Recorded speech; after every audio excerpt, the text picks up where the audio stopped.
Your title is not your identity. And the moment you realize that is the moment that you'll save your career. Welcome to Shedding the Corporate Bitch, the podcast for leaders who are done burning out in silence. Today's episode is a wake up call for all high achievers who's made their job their entire personality. Our guest, Elisha Meek, author, burnout coach, and corporate pro, is here to expose how perfectionism and people pleasing are quietly sabotaging your leadership and your life. She's bringing her brains, body, soul framework, a simple 555 daily reset that proves you already have what you need to escape the exhaustion trap. You'll walk away with 3 concrete actions. Swap one draining thought, launch that passion project you've been hiding, and ask for support like the leader that you are. Ready to rebuild purpose-driven leadership without handing in your resignation? This episode is your permission slip. Don't miss Alicia's upcoming book, Break Up with Burnout. Join the launch team now at breakupwithburnout.elishameek.com/launch for exclusive sneak peeks, webinars, and giveaways. Let's shed the burnout, let's reclaim the fire, and let's go. Welcome to Shedding the Corporate Bitch, the podcast that transforms today's managers into tomorrow's powerhouse leaders. Your host, Bernadette Boas, executive coach and author, brings you into a world where the corporate grind meets personal growth and success in each and every episode. Let's do this. Welcome. How are you? Hi, Bernadette. I am wonderful. Thank you so much for having me on today. I am excited to have a conversation with you because this conversation can't be spoken about enough when it comes to burnout, people pleasing, the things that really create a great deal of fatigue for so many professionals. As we get started, help us to understand, why is this subject so important to you? Great question. There is a lightning bolt moment, is what I call it. You would call it the uninterrupted moment. And little background, I've been in the corporate space for 17 years. And about 7 years ago, I was in a high volume, high pressure position, which I love, but I did have very demanding needs. And I had spent 3 years in burnout. I didn't realize I was in the burnout at the time. However, reflecting back, I knew it was 3 years. And there was a point in my career that I was up for what I felt was a well-deserved promotion. I had worked very hard, followed all the rules, and the promotion did not actualize. They chose an external candidate instead of myself, an internal candidate for the position. And it was the biggest aha moment of my life. I didn't have control over my future as much as I would love to. And I was all the things that most high performing women professional are: the people pleasing, the overachieving, the overcommitting, and the perfectionist, the always have to be on. And I realized that I had my entire identity connected to my career. Of course, we all have lives and dogs and kids and things of that nature, but the way I escaped burnout was finding something that was my own, which was at that time starting a small business. I didn't quit my career. I still loved what I did. I didn't want to leave the career I had built, but I redirected my focus into a small business, which I built and owned and operated alongside my full-time career. And that was my defining moment, Bernadette, my interrupted moment of being in burnout for 3 years consistently and not having the payoff. I was doing it to get to that next level in my career, which didn't actualize. And so I realized again at that moment that I needed what I call identity diversification, where I needed something that was just mine to focus on. And this magical thing happened when I started the path and starting my small business. I actually fell back in love with my career. The burnout escaped me. The feeling of burnout was gone. I had something that was my own, and I actually fell back in love with my career. So I'm going to take you back to that moment where you lost that promotion. You all of a sudden had that lightning bolt moment of burnout. What were the emotions? What were the feelings? What were you processing through your body, mind, and soul so other people can understand when they start feeling these things? It can start being indicators for them as far as them getting close to, or maybe they're beyond burnout. As I mentioned, when I was in the burnout, I didn't realize it. I thought it was just what I call the tax of success. And now looking back, it was, for one, being frustrated all the time. And I am a naturally happy, optimistic person. It's just who I've always been. And when I was at work, I was frustrated at everything. And I remember taking everything personal. Every single email, message, response from a colleague or a boss felt like a personal attack. I was attaching so much emotion to everything at my job. And you get an email from your colleague or your boss, and you take it as if not the way they intended it, but your brain is just attaching so much personal emotion to it. And I experienced that again for years. It wasn't just having a bad day, it was being frustrated all the time. I also remember Bernadette being dreading going into work. I would purposefully take long in the morning to get ready. And although I showed up early to work and I stayed late, I was dreading going to work every single day. And I just was generally not happy in the moment. I will admit a lot of those were boundaries I didn't set for myself. I was saying yes to everything. I didn't have the ability to be confident enough to say, I don't have the bandwidth for that right now. I'm working on XYZ project. Let's think of a plan to delegate this to someone else. So I take accountability for putting a lot of that burnout on myself for not having the ability to say no to certain projects. And perfectionism and people pleasers is, I have those qualities inside me, but a lot of people I talk to, that they have those same qualities that gets them to burnout because they say yes to everything. They don't set boundaries for themselves. And again, I mentioned this before, is my job was everything to me. And not that's always a bad thing, but it was probably why the pressure and dread and frustration was so heavy because I didn't have anywhere else to focus my mind. And another thing that I can tell, and I'm guessing there's a lot of listeners feeling this as well, is I never turned it off. So even after I left work at night, I would replay those same conversations over in my head. And all weekend, I would think about, oh, I should have said this in that email, or it just was constantly in my mind. I couldn't turn work off. And so, of course, I was burned out. It was all I was focusing on and thinking about. Yeah. Oh my gosh. I'm getting triggered in so many ways. Well, fortunately, I put a lot of that behind me too. So Thankfully. there, there's there's beauty at the end of that nasty rainbow of sorts. Now, you do talk about identity diversification. True. Why is making our job, because you said it, Mhm. why is making our job our entire identity? Why is that dangerous to our performance? That is such a great question, Bernadette. And it's because almost tying in everything I just talked about is it's all our brain is focusing on.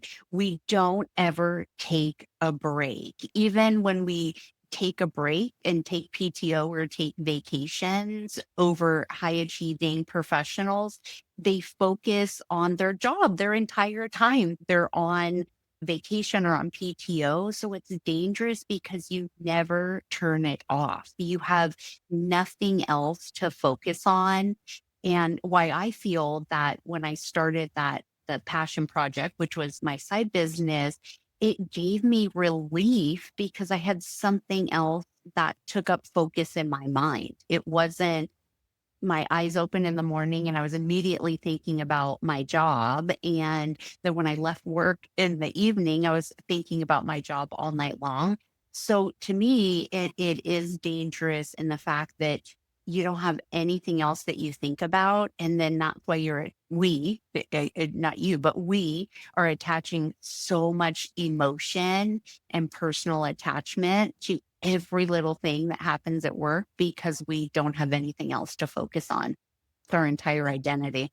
You're not saying, though, that we necessarily have to find another work activity or another thing to keep us busy. We need to find, even if it's our family, our friends, our social life, our hobbies, our passions, we just need to Mhm. find something else that we put as much weight on. So we have multiple things we could be thinking about. We don't just put everything into everything that we might be dealing with in the workplace. Is that Agreed. direction? Agreed. Yes, a redirection into something that brings you joy. And that for many people would be their children, their dogs, a hobby, a passion project, a creative outlet, a side hustle, whatever it may be, just giving your energy and focus to something else when you're off the clock. I'm not saying to stop doing a bad job at work. Most high achieving professionals are going to do a great job no matter what and continue to do that when you're at work. But once you're off of work, that should be your time. That should be your time to bring and inject joy into your life it via whatever is personal to you. And I will say, Bernadette, there are a lot of professionals out there that don't even know what that looks like. I've spoken to a lot of them and they don't know. They've had so much time just focusing on their job. It is instead of saying their job title as a part of them, that's just who they are, their job title. But I have worked with a lot of people in regards to helping them find what that is, whether it is painting or photography or Pickleball. volunteer. And there have been some interesting ones. I dug really deep. I remember with this wonderful woman I spoke to, and she same thing. She had been tying her entire life and attachment to her job. And when she was younger, she used to do deep cavern scuba diving. Ooh. And she said it felt like the most joy when she was in that moment. And I said, bring that back to your life. That's exactly what I'm talking about. So I love that you said pickleball because you're right. There's so many different things out there. I have to admit, I didn't think of it as identity diversification, but when I was going through that, leaving corporate, threw myself into starting my business, was dreaming and stressing and nightmaring my business for 24/7. And then I introduced wanting to write a book. So then that kind of did disperse my thoughts and my dreams. And that helped with both of those things, and then it evolved actually, it did evolve into pickleball, but that's another day, a story for another day. Let me ask you a question, though, because I think it goes beyond people pleasing and it goes beyond perfectionism. When you also talk about people who can't shut down, even when they go on PTO, on vacation or whatnot, is it also because of their need to control and their need to always have their hands in the pot and to feel valuable and not feel threatened that if that people could actually survive without them? So is there also that's causing them a lot of pressure to just keep working to the point of burnout? Absolutely. Bernadette, almost all the professionals that I speak with about this topic, they need control. And I'll raise my hand. I am a control freak. One of the hardest things for me is delegating. I would rather just do it myself. And but honestly, being a good leader in your life altogether, not just in work, is being able to delegate, to let go, to excel at something and then allow someone else to do it as well. But absolutely, there it is 100%. You nailed it on the head. Control is such a big factor.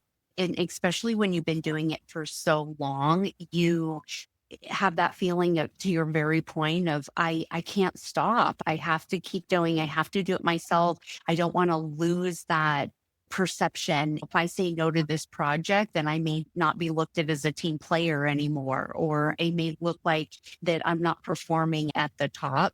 But it's honestly just the opposite. Being able to confidently have those boundaries and say, as I mentioned before, I don't have the bandwidth for this project, but let's see if, this person can do it, does make you more of a leader, of being able to have that ability to relinquish tasks and delegate. Let's get tactical, shall we? Okay. Okay. I loved when I read that you have a framework called Brains, Body, Soul. It's a 5-5-5 reset.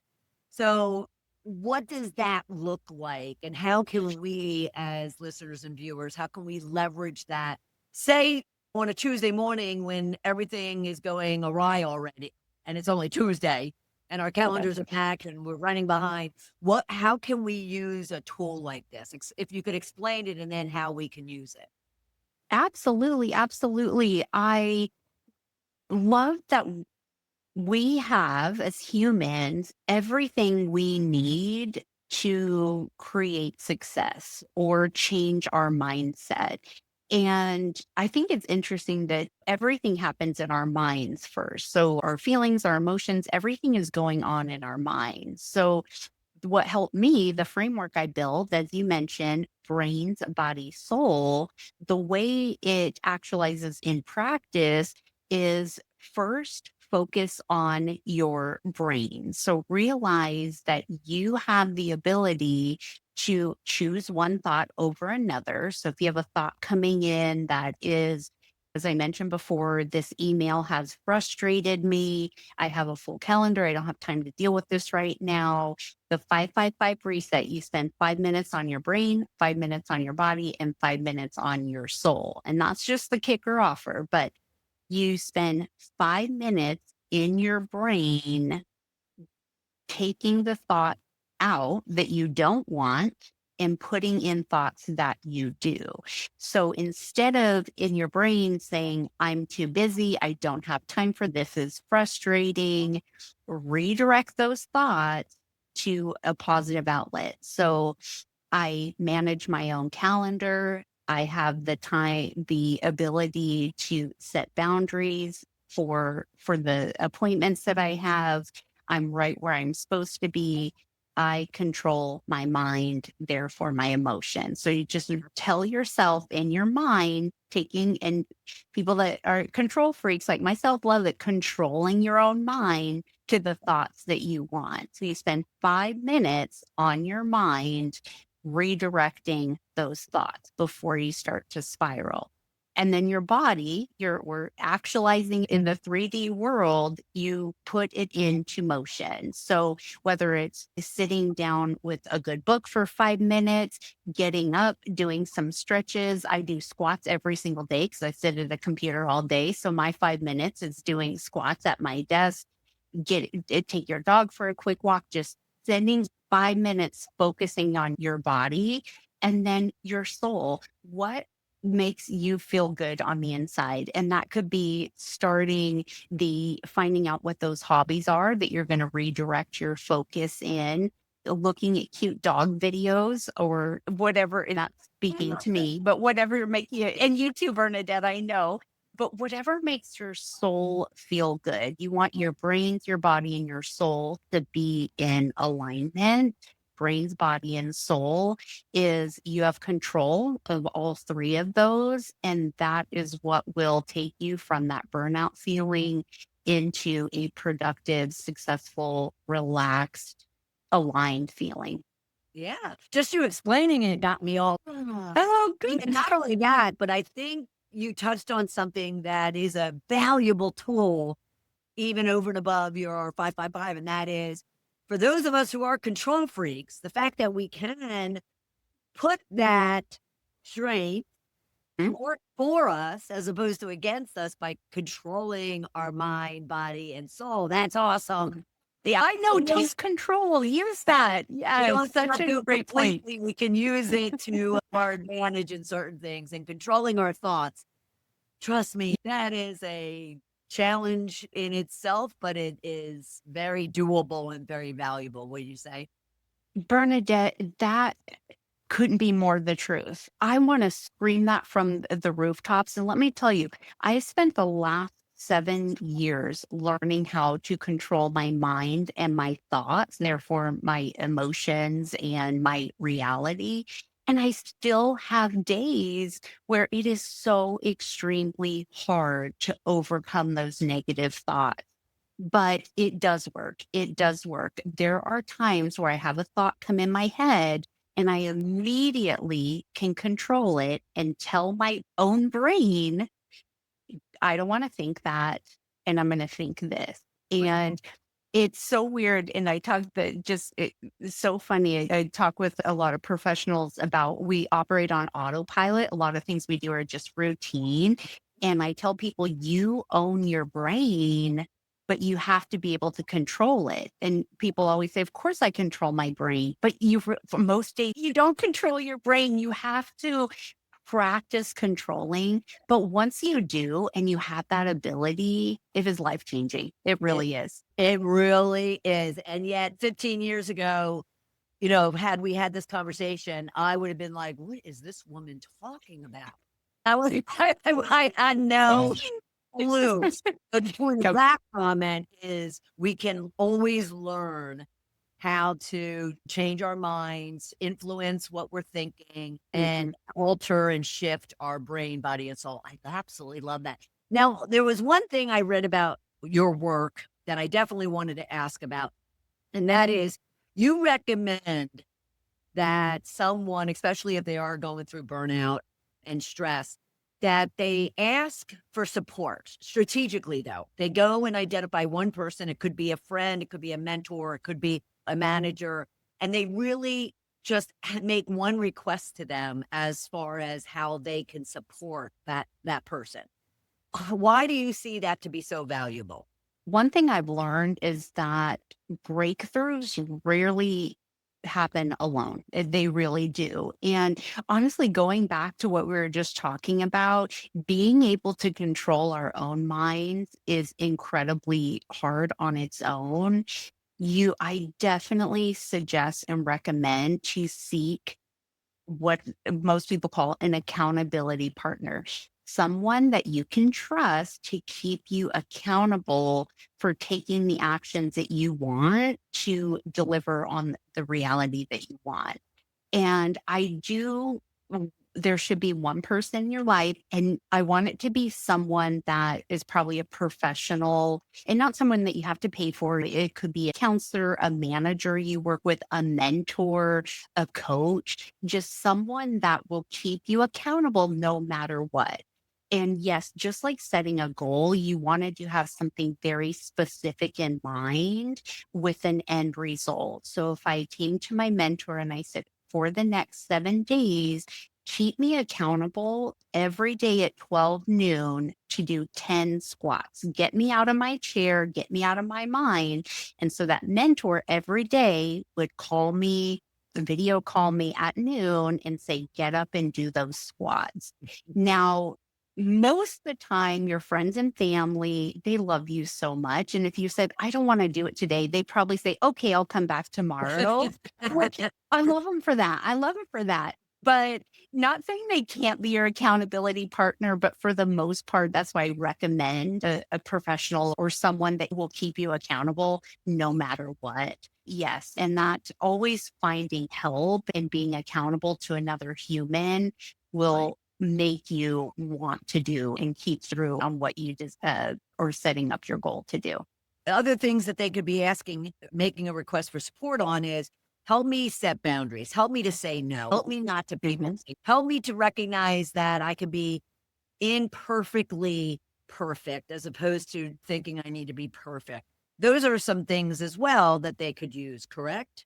Absolutely, absolutely. That it's going to be unique to the individual that what they're experiencing, but those are all the things. I touched on one minor thing, but absolutely, when you reach out for help, you want them to make a tangible difference. And obviously, when you decide that, okay, I need to make a change is hard, especially we talked about being in a routine and getting out of that or breaking habits of our fundamental of who we are, our characteristics and our traits. So if I said, help me set boundaries, that is a huge ask. And most people aren't going to do it on their own. So to have someone else invested in that goal, it makes tangible change when you invest someone else in those deliverables.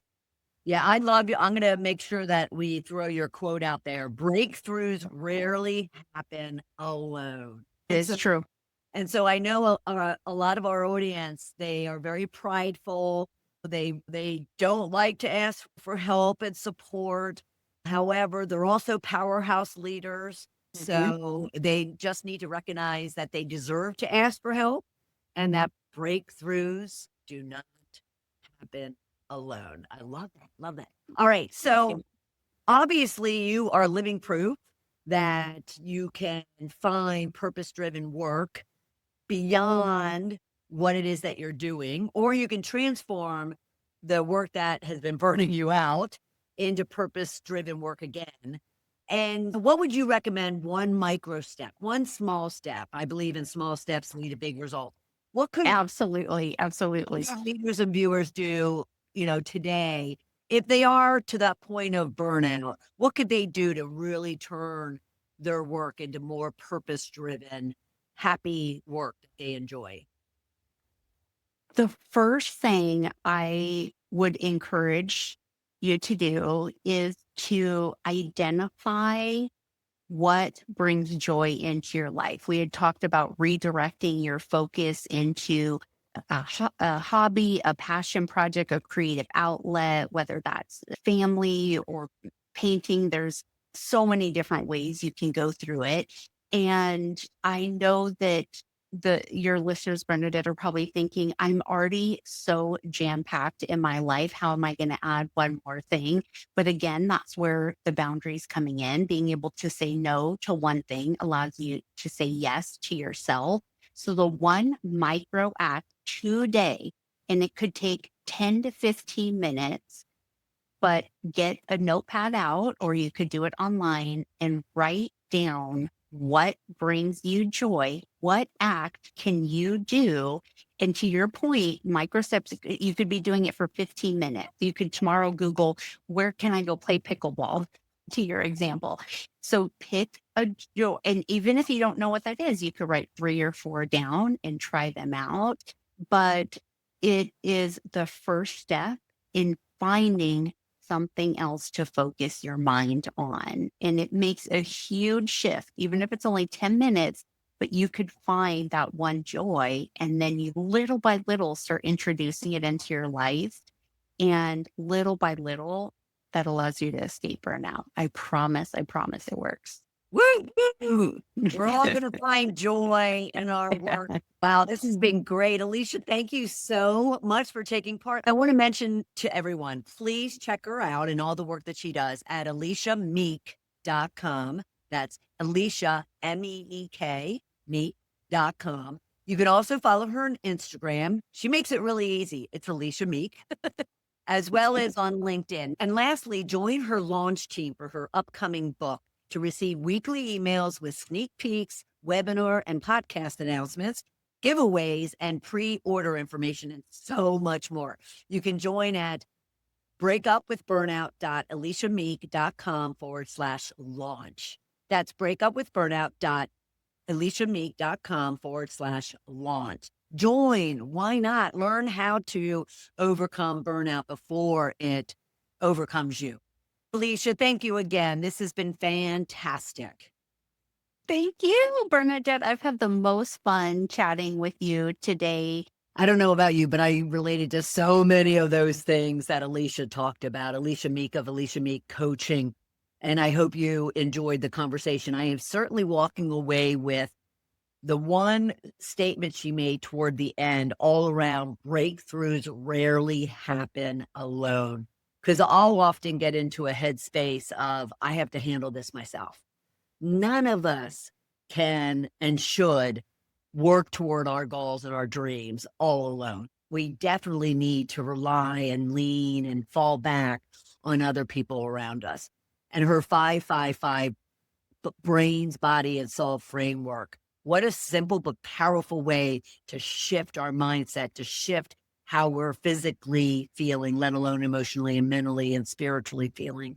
I thoroughly enjoyed the conversation. I hope you did as well. And if you did, be sure to share it with your colleagues, with your friends and family members who you want to protect from reaching that point of burnout, stress, anxiety, fatigue, exhaustion, to leverage the tips and the strategies that Elisha provided. At the same time, be sure you're following the show for all of our great topics and our great guests each and every week. You can go to balloffirecoaching.com/podcast to join on any one of your podcast streaming services or on our Shed the Corporate Bitch TV YouTube channel. I'll look forward to seeing you for another episode of Shedding the Corporate Bitch. Bye. Thank you for tuning in to today's episode of Shedding the Corporate Bitch. Every journey taken together is another step towards unleashing the powerhouse leader within you. Don't miss any of our weekly episodes. Subscribe to our podcast on Apple Podcasts, Spotify, or wherever you love to listen. And for those who thrive on visual content, catch us on our Shedding the Bitch YouTube channel. Want to dive deeper with Bernadette on becoming a powerhouse leader? Visit balloffirecoaching.com to learn more about how she helps professionals, HR executives, and team leaders elevate overall team performance. You've been listening to Shedding the Corporate Bitch with Bernadette Boas. Until next time, keep shedding, keep growing, and keep leading.